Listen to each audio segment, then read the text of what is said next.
ایک شکایت میں کرنا چاہ رہا ہوں آپ سے کہ فیڈریشن ہو یا آپ کے ویمن کمیونٹی کی چھوٹی بڑی جماعتیں ہوں، شادی بیاہ کے خرافات کو آج تک کوئی کنٹرول نہیں کر پایا. یعنی آپ یہ سوچئے کہ ایک غریب آدمی آپ کے پاس اپنی بچی کے دہیج کے لیے کیوں آ رہا ہے؟ یعنی دہیج تو مسئلہ ہی نہیں ہونا چاہیے، تو آپ ایک بڑی رقم اس بیچارے کو مدد کریں، چلیں اس کی مجبوری ہے اس کو اپنے بچی کو دینے میں، اس کے اینگل سے بات نہیں کر رہا ہوں. کوئی کام نہیں کیا اس حوالے سے، یا لوگوں نے نہیں سمجھا. 2 چادروں میں بھی تو آپ رخصت کر سکتے ہو. ایک ایک کھانے میں جس کو اللہ تعالیٰ نے بہت زیادہ دیا ہوا ہے، وہ ایک ایک کھانے میں کروڑوں روپے خرچہ کر رہے ہیں اس وقت. تو غریب کے بچے کہا جائے گی سر آپ اس کے حوالے سے تو بات کریں. اور صرف ایمن کمیونٹی نہیں، دیگر کمیونٹی میں بھی یہ مسئلہ چل رہا ہے. دیکھیں ایسا ہی ہے، اور یہ ایک بدقسمتی کی بات ہے. یہ تو سوچنا امیر کو بھی چاہیے اور غریب کو بھی چاہیے، کیونکہ یہ جو خرافات ہیں شادی کی، جو لوازمات ہیں، یہ تو میری شرح میں پسندیدہ نہیں ہے. نبی پاک صلی اللہ علیہ وسلم نے بھی مطلب اپنے اللہ کا فرمان بھی ہے سادگی سے کرو، میانہ روی اپناؤ. نکاح ولیمہ. اب ہمارے یہاں بچے کی شادی ہے، اس کا جو کھانا ہے وہ شرعی طور پہ مطلب صحیح نہیں ہے، پسندیدہ نہیں ہے. مطلب ایک مجبوری ہے، لڑکی والوں پہ ایک بوجھ ہے، یہ کرتے ہیں. اچھا، خرافات جو ہے نا وہ آپ جو کہتے ہیں جماعتوں نے اپنے طور پہ کوشش کی. آل پاکستان ویمن فیڈریشن میں شروع سے جتنے بھی پریزیڈنٹ لوگ آئے وہ اس پہ ورک کرتے رہے ہیں مختلف وقتوں میں. سادہ کارڈ بنے، اس پہ جرمانے بھی، فائن بھی کرتے رہے ہیں. مسجد میں نکاح ہو اس پہ بھی کیا کہتے کوشش کرتے رہے ہیں. پھر دعوتوں میں کھانا جو ہے بہت اسراف اور بہت لیٹ، اس پہ بھی مختلف دور میں، مختلف پریزیڈنٹ کے دور میں بہت سارے ریزولیشن پاس ہوئے ہیں. بہت سارے لوگ جو ہیں، اس وقت بھی میں بھی تھوڑا سا 2-4 چیزوں میں شامل تھا. مرحوم فاروق موٹلانے، بگنی عثمان تھے. ہم بینر لے کے جو ہے اس زمانے میں کے ڈی اے اور ایم ای بی لون وغیرہ چلتے تھے، وہاں باہر جا کے بینر لگاتے تھے. اس زمانے میں مختلف عہدیدار جو ہے لوگوں سے ملنے جاتے تھے، بڑے لوگوں سے. کچھ جماعتوں میں فائن کا سسٹم تھا کہ بھئی آپ کسی لون میں دعوت کریں گے، دیر سے کریں گے تو جو امیر لوگ ہیں وہ فائن پہلے بھجوا دیتے تھے. ہاں میں یہی کہنے والا تھا. بھجوا دیتے تھے. اب اس کو تو جس نے 1 کروڑ روپے کا خرچہ کر رہا ہے تو 1 کروڑ 1 لاکھ صحیح، ہاں لاکھ روپے بھجوا دے گا وہ. ہاں ایسے ہی ہے. اور بہت سے لوگ، جب میں پریزیڈنٹ رہا تو ایک دور میں بہت ساری شادیاں جو ہے میرے آخری کے دور ٹنیور میں، کچھ شادیاں اتفاق سے بڑے لوگوں کی مطلب سیزن میں آگے پیچھے ہی ہونے لگی. تو بہت سارے خرافات ہونے لگے ہیں شادی بیاہوں میں. 17-18 پروگرام مطلب ہونے لگے ہیں، چھوٹے چھوٹے پروگرام بھی، سائننگ پہ پروگرام، کلر ڈے، یہ ڈے، مہندی ڈے، بہت شاور، گروم شاور. پھر اس کے بعد جو ہے وہ ایک سسٹم چلا جو ہے ایک دوسرے کی دیکھا دیکھی، بڑے بڑے گلکاروں کو بلانا، کروڑ روپے سے لے کے 60-70 لاکھ روپے تک عام جو ہے اچھا برانڈیڈ لیتا ہے اس کو بلانا، پھر اس شادی میں خرچ کرنا. وہ ایز اے پریزیڈنٹ لوگ پریشر ڈالتے تھے، بات کرتے تھے، بہت کوشش کی. اصل میں 2 چیزیں ہیں. ایک تو انسان کا اپنی سوچ ہونی چاہیے. وہ ہمارا مسئلہ یہ ہے، بلکہ ہمارے معاشرے کا مسئلہ یہ ہے. آپ بہت سے علماؤں کا بیان سنیں گے کہ جی وہ کہتے ہیں، مرد کہتا ہے کہ جی میری گھر میں چلتی نہیں ہے. عورتیں ہیں، وہ ہم بھی یہ مسئلے فیس کرتے ہیں. میری بھی 7 بچیاں ہیں، میری بچیوں کی شادی تھی تو یہ مسئلے فیس کرتے ہیں. گھر والے بولتے ہیں، کوئی کسی کی اپنے بچی کی منگنی کی، کسی نے کہا میرا پہلا بچہ ہے جی میں نے کچھ خوشیاں کرنی ہیں، کسی نے کہا جی میرا آخری بچہ ہے، خوشیاں کرنی ہیں. کچھ کہتے ہیں کہ میں نے اپنی بیٹی کو دیا تو پھر اپنے بیٹے کے لیے کیوں نہ لوں. ہاں، تو یہ سارے مسائل جو ہیں نا یہ بہت ہی کمولیٹیو اور بہت ہی گمگیر ہے. لیکن سر سوری آپ اپنی بات کو بھی مکمل کیجیے گا، لیکن میں اس پہ تھوڑا سا ایڈ آن کرنا چاہ رہا ہوں کہ اگر آپ وہی کرتے رہے جو آپ کرتے آئے ہیں تو آپ کو وہی ملے گا جو آپ کو ملتا آیا ہے. یہ صحیح. تو آپ تو پتہ نہیں کتنے سالوں سے ایک ہی بات ہے کہ بینر لے کے کھڑا ہو جانا، تو کچھ نیا نہیں ہونا چاہیے. اور پھر اس کے بعد میں معذرت کے ساتھ جن کے خلاف ہم پریس کانفرنس کر رہے ہوتے ہیں انہی کے یہاں پہ شادی بیاہ میں ہمارے لوگ صف اول میں ریسیپشن پہ کھڑے ہوئے ہوتے ہیں. تو یہ بھی تو ایک میسج جا رہا ہوتا ہے نا کہ بھائی جیسا کچھ علاقے میں سارے لوگ پولیس والے برے نہیں ہوتے، لیکن جب تھانے دار آپ کے ساتھ ہو تو پھر آپ کچھ بھی کرتے رہیں. تو سارے پولیس والے ایسے نہیں ہوتے، لیکن ایسے بھی ہوتے ہوں گے کہ جو سپورٹ کرتے تو پھر وہ کرتے ہیں. تو یہ اس پہ بھی تو تھوڑا نظر ثانی ہونی چاہیے. تھوڑی سی تلخ بات ہے اگرچہ. نہیں کرنی چاہیے. دیکھیں تلک بات کرنی چاہیے. اور میرے کو دوست کہتے ہیں کہ جی آپ یہ کہہ کے نہیں چھوٹ سکتے ہیں کہ معاشرے میں یہ بہت رچ بس گیا ہے. جب آپ کمانڈ میں ہوتے ہیں, جب آپ کسی عہدے پہ ہوتے ہیں, تو آپ کی ذمہ داری اور لوگوں سے مختلف ہونی چاہیے. آپ کو اپنا کردار ادا کرنا چاہیے. جب یہ معاملہ بنا تھا تو بڑے پیمانے پہ جو ہے ہم نے میٹنگیں بلائیں, بڑے پیمانے پہ جو ہے لوگوں کو بلایا, بہت سارے سجیشن آئے کہ بائیکاٹ کیا جائے, ہم جائیں کہ نہ جائیں. مگر بات یہ ہے کہ بدقسمتی یہ ہے کہ جو جماعتوں سے ریلیٹڈ ہے, جن کو ایک چیز میں آگے ہونا چاہیے, جب ان کے اپنے گھروں میں شادی آتی ہے یا پھر ان کے اپنے رشتہ داروں میں آتی ہے, تو جب ہم کہتے ہیں کہ یار ریزولیشن پاس کرتے ہیں بائیکاٹ کا, تو بولے نہیں یار یہ نہیں کرنا, مطلب ہماری مجبوری ہو جاتی ہے. بہت سارے ہیں. مگر بات یہی ہے کہ آپ نے جو یہ بات کی ہے, اس کو میں اس طرح کہہ دوں کہ معاشرے میں بہت رچ بس گیا ہے, تو یہ میرا خیال ہے میرے جیسے آدمی کے لیے ٹھیک نہیں ہوگا. اس میں ضرور کام کرنا چاہیے. رسم و رواج کے حوالے سے بہت سارے کام کرتے رہیں. کچھ لوگ مجھے سجیشن دیتے تھے کہ آپ ان کو کہیں کہ جی آپ اتنی شادیوں میں خرچ کرتے ہیں, اتنے لوگوں کو مطلب بچوں کی شادیاں کرا دیں. میں نے کہا یہ کہنا نہیں بنتا ہے, اس لیے کہ یہ کر رہے ہوتے ہیں. ہاں وہ کر رہے ہوتے یہ کر رہے ہوتے ہیں. اور میرا رب جو ہے اس نے سب کے لیے وعدہ کیا ہوا, کوئی مطلب ساری سب کے لیے وعدہ کیا ہوا, جو کر رہے ایک کا 10 دوں گا, ایک کا 100 دوں گا. تو یہ کر رہے ہوتے ہیں, اسی کے کارن ہم کو اتنے پیسے مل رہے ہوتے ہیں. اس کا حساب کتاب وہ الگ چیز ہے.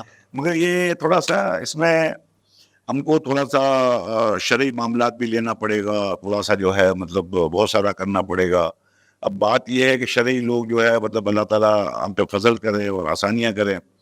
اور جتنی بھی شادی کی تقریبات شروع ہوتی ہیں, جتنی بھی تقریبات شروع ہوتی ہیں بڑے لوگوں کے لیے, چھوٹے لوگوں کے لیے, جس کے گھر میں بھی شروع ہوتی ہے, تو بلا پروگرام نعت خانے کا اور محفل کا اور اس کا قرآن خوانی بیانات ہوتے ہیں. بالکل نعت ہوتی ہے جی, تقریر ہوتی ہے, واعظ ہوتا ہے. اس کے بعد جو ہے پھر وہ خرافات شروع ہو جاتی ہیں. تو یہ بلکہ بیچارے, میں تو خود ان محفلوں میں میرا اکثر جانا بھی ہوتا ہے, تو وہ تو اتنی تلقین کرتے ہوئے یہ کہتے بھی ہیں کہ ہمیں اندازہ ہے کہ ہم جب یہاں سے اٹھیں گے تو اس کے بعد وہی آپ نے خرافات کرنے کا سوچا ہوا ہے. لیکن وہ ظاہر بات ہے, وہ آپ کی وہی والی بات کہ ہم ایک تلقین کر سکتے ہیں, کسی کے سر پہ ہم بندوق نہیں رکھ سکتے, لیکن کچھ نہ کچھ تو خوف خدا, خود سیلف آپ کو کہتے ہیں نا, خود محاسبہ کرنا ہوگا, تو ہی یہ مسئلہ. اس کا جواب آپ کو ہونے سے ایک دے دوں میں, بالکل ہونا چاہیے. اور آل پاکستان ویمن فیڈریشن جو ہے وہ ایک ایسا ادارہ ہے جس کے پاس یہ پاور ہونا چاہیے اور اس کو یہ پاور استعمال کرنا چاہیے. میں نہیں کر سکا, اس کو ایک سائڈ پہ رکھ دیتے ہیں, جو بھی اس کی وجوہات بنی ہوئی ہے. بات یہ ہے کہ میرا کہنا ایک ہی ہوتا ہے, اگر میں ایک رہبر تھا تو مجھے یہ کہنے کی کوئی جواب نہیں بنتا ہے کہ ادھر ادھر کی تو بات کر, نہ ادھر ادھر کی تو بات کر, یہ بتا قافلہ کیوں. مجھے رہزنوں سے گلا نہیں, تیری رہبری کا سوال تھا. تو میری رہبری تو یہاں میں سمجھتا ہوں کہ شاید میں اپنے ٹرنیور میں نہیں کر سکا. مگر آج جو میرا نیا پریزیڈنٹ آیا ہے, جو نئی ٹیم آئی ہے, ماضی میں بھی کام کرتے رہے, ہونا یہ چاہیے کہ آل پاکستان ویمن فیڈریشن کو اتنی اسٹرینتھ ہونی چاہیے. اب میرا سب کو دعوت بھی ہوتی ہے, آج ہمارا پریزیڈنٹ ٹیم بھی نہیں, ایک بیشی پہ کام کر رہی ہے. آل پاکستان ویمن فیڈریشن ایک انسٹیٹیوٹ ہے, ادارہ ہے. ایسے ہی جماعتیں ایک ادارہ ہے. جماعتوں کے عہدیدار آتے ہیں چلے جاتے ہیں, کسی نے 2 سال کیا, کسی نے 4 سال کیا, وہ زیادہ کسی جواب میں کوئی آئین نہیں ہے 6-8 سال بھی کر لیے. الٹیمیٹلی وہ پریزیڈنٹ عہدیدار جو ہے اس کی جگہ پہ نیا آئے گا. تو جو کمیونٹی سے تعلق رکھتے ہیں اپنی اپنی کمیونٹی کو مضبوط کر رہے ہیں, اس میں یہ نہ دیکھیں عہدیدار کون ہے, اس کو ٹائمنگ آنا ہے. ہم نے ادارے کو مضبوط کرنا ہے, ادارہ ہمارے لوگوں کے لیے کام کرتا ہے, جو ہمارا شرعی معاملہ ہے. ایسے ہی آل پاکستان ویمن فیڈریشن ہے, سارے پاکستان کی جماعتیں اس کے ساتھ ایفیلیٹڈ ہے. تو ویمن فیڈریشن کو میں 4 سال کا ٹرنیور کر کے جو ہے اسٹیپ ڈاؤن ہو گیا ہوں, اور میں جگہ پہ بھی نئی ٹیم آئی ہے. مگر میں شبیر ہارون ہے, عمر ملتانی, ساری اچھی ٹیم آئی ہے, بہت اچھی ٹیم آئی ہے, انرجیٹک ہے, بہت زیادہ کام کر رہی ہے, بہت ہی محنت کر رہی ہے. انشاءاللہ بہت اچھے رزلٹ دے گا ویمن کمیونٹی کو. مگر یہ ادارہ مضبوط ہونا چاہیے. اب تو جو بھی پریزیڈنٹ آیا 4-5 سال کے بعد چلا جائے گا, تو ہم ادارے کو اتنا مضبوط کر دیں کہ جو اس کا حاضر کا جو پریزیڈنٹ ہے, جو اس وقت سٹنگ پریزیڈنٹ ہے, اس کا وہ ایک ہماری کمیونٹی کا لیڈر ہے. تو اس کو مطلب اس کے اوپر ایسے پاور ہم دے دیں نا, پاور ہم دے دیں, لیکن پاور جب اس کو ہم دیں گے, اس کو مضبوط کریں گے, یہ ساری جماعت تو اس کے ساتھ ہوگی, تو وہ بہت سارے قانون جب بنائے گی, جب ہم یک ساتھ مل کے جب بڑے لوگوں کو پریشر ڈالیں گے. دیکھیں بہت سے جگہ پہ میں پرسنلی اس فیلڈ میں رہا ہوں, اس چیزوں پہ کام کرتا رہا ہوں. بعض جگہوں پہ مرد جو ہے اس کا معاملہ تھوڑا سا مشکل ہوتا ہے, اس کے گھر میں اس کی بچیاں ہیں, فیملی ہیں, وہ بہت ضد کرتی ہے. بے شک ایک طرف اس کا اے ٹی ایم کارڈ تو مرد ہی ہے, اے ٹی ایم کارڈ تو ہم ہی ہے نا, ہمیں پیسہ پرووائڈ کرتے ہیں ان خرافات کے لیے. مگر جب ہم سب مل کے تھوڑا سا مضبوط پریزیڈنٹ ہو, اس کی ٹیم ہو, تھوڑے سے بائیلوز ایسے سخت بن جائیں, جب ہم ساتھ مل کے جائیں گے تو اس آدمی کے پاس بھی اپنے گھر میں بات کرنے کا جواز بن جائے. جواز کہ میرے پہ پریشر بہت ہے, میرے معاشرے میں رہنا ہے, لوگ میرا بائیکاٹ کر دیں گے, لوگ مجھ سے ملنا چھوڑ دیں گے, میرے بارے میں تشہیر ہوگی, تو یہ تھوڑا سا جو ہے نا اس کو گھر میں جواز مل جائے گا. انشاءاللہ کام اس پہ پہلے بھی کرتے رہے تھے. اچھا یہ بتائیے کہ اگر آپ چاہیں تو اس کا جواب دیں, چاہے تو اس کو اسکپ کر دیں. اگر میں آپ کو کہوں کہ اتنی ساری میمن کمیونٹی کی جماعتیں ہیں, کسی ایک دو یا تین جماعت کا آپ نام اگر لینا چاہیں کہ جو اس بارے میں بہت سیریس, چاہے چھوٹی جماعت ہو چاہے بڑی, یعنی کم ممبر ہو یا بڑے زیادہ ممبر ہو, کچھ سیریسنیس یا کچھ اس کو کہتے ہیں نا کہ وہ نظر آتا ہے کہ کچھ پازیٹیو کام اس حوالے سے ہو رہا ہے, کوئی ایسی جماعت ہے؟ یہ ساری کوششوں میں گزر رہی ہیں. نہیں, بہت کچھ جماعتیں ماشاءاللہ. اگر آپ نام لینا چاہیں تو ان کی بھی اپریسیشن ہو جائے گی, اگر لینا چاہیں نام کسی. نہیں کوئی غلط نہیں ہے, لے لیتے ہیں. آپ کے اس میں جو ہے لوگوں کو پتہ چلنا چاہیے. دیکھیں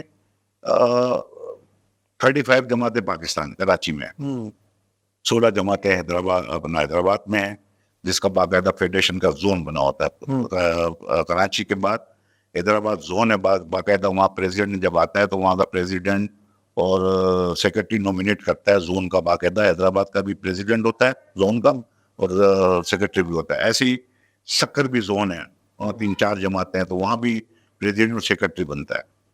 کراچی کے حوالے سے ہم بات کر دیتے ہیں. اس وقت 4-5 جماعتیں جو ہیں وہ بہت بڑا اور بہت ہی ایکٹیو ہیں اور بہت بڑے پیمانے پہ کام کر رہے ہیں, جس میں کتیانہ کو آپ گن سکتے ہیں. ابھی عثمان پردیسی نیا پریزیڈنٹ آیا ہے, اس سے پہلے بھی لوگوں نے بہت کام کیا ہے. باقاعدہ ایک بڑا ہاسپٹل چل رہا ہے کتیانہ. اسکول جو ہے اس کا میں سمجھتا ہوں اس وقت جو اسکولز کے حوالے سے اگر ہم دیکھیں تو کتیانہ میں بہت سارے بچے پڑھتے ہیں. ان کے 4-5 اسکول جو ہے بہت تعلیم میں کام کر رہے ہیں. ہاسپٹل بھی ان کا جو ہے ماشاءاللہ بہت سروس دے رہا ہے. باٹوا جماعت جو ہے بہت اچھا کام کر رہی ہے, مختلف اس کے ادارے ہیں. باٹوا انیس ہاسپٹل ہے, باٹوا کھارا دل میں ہے, بہت کام کر رہے ہیں, بہت بڑا اسکیل پہ کام ہو رہا ہے. اور باٹوا جماعت تو ہاسپٹل جو ہے ماشاءاللہ دن بدن بڑی ترقی کیا. آپ اس نے گھٹنوں کا اور نی کا آپریشن بھی بہت اچھی کوالٹی کا جو ہے وہ اپنایا ہے. اس کے علاوہ دھورا جی بہت اچھا کام کر رہی ہے. کتیانہ میں نے سنا ہے کہ ہارٹ کا ڈپارٹمنٹ الگ میں, یہاں پہ ہاں بہت کام ہو رہا ہے, بہت سارا کام ہو رہا ہے. نے بتایا نا کتیانہ ہاسپٹل جو ہے اس وقت 4-5 ہزار آدمیوں کا ہے ہاسپٹل. اس کے علاوہ بڑی جماعتیں کام کر رہی ہیں, لیکن کیا ایسا ہے کہ کھانے پینے کی پابندی شادی کے حوالے سے؟ نہیں یہ تو نہیں ہے, یہ نہیں. تو کسی جماعت بہت خرافات ہے, یہ تو زیادہ خرافات ہے. کسی اور جن جماعتوں میں جو ہے جن کا بڑا کام ہے ان میں یہ خرافاتیں زیادہ ہیں. کوئی چھوٹی جماعت ایسا کر رہی ہے امپلیمنٹیشن کے کھانے پہ پابندی, یا کیونکہ بوری جماعت یا دیگر جماعتوں نے دیکھا کہ وہ کچھ لمیٹیشن رکھتے ہیں اپنے, ایسا کچھ بھی نہیں ہے ہمارے یہاں ابھی تک. نہیں کچھ بھی نہیں ہے.